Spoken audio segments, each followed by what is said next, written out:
শসা কিন্তু শুধু সালাদেই না, শসা কিন্তু তরকারি হিসেবে ব্যবহার করা যায়। আর আজকে আমি কাতল মাছ ঝোল করেছিলাম শসা দিয়ে। এটা খাওয়ার পরে তো আমার কাছে এতটা ভালো লাগছে যে আমি আমার ভিউয়ার্সদের সাথে শেয়ার করার জন্য চলে আসলাম।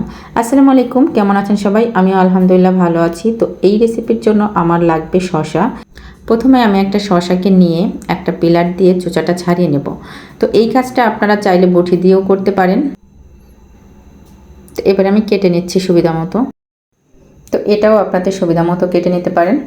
তো ঝোলে দিলে একটু মোটা করে দেওয়াই ভালো। এইবার শসাগুলো একটা বাটিতে তুলে নেব।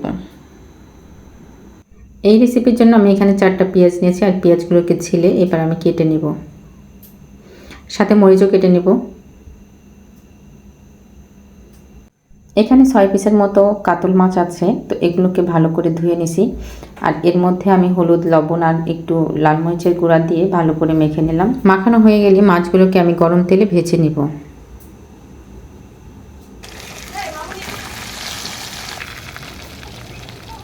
ভাজা হয়ে গেলে আমি তুলে নিচ্ছি।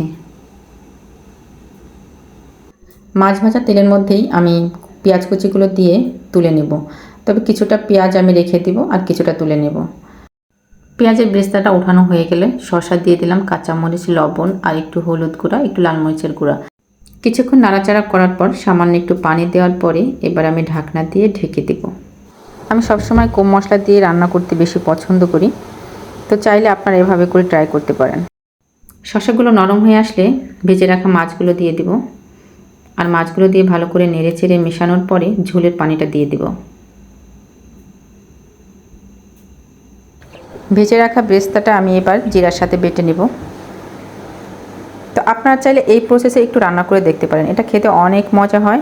যে কাউকে রান্না করে খাওয়ালে আশা করছি সবাই আপনার প্রশংসাই করবে।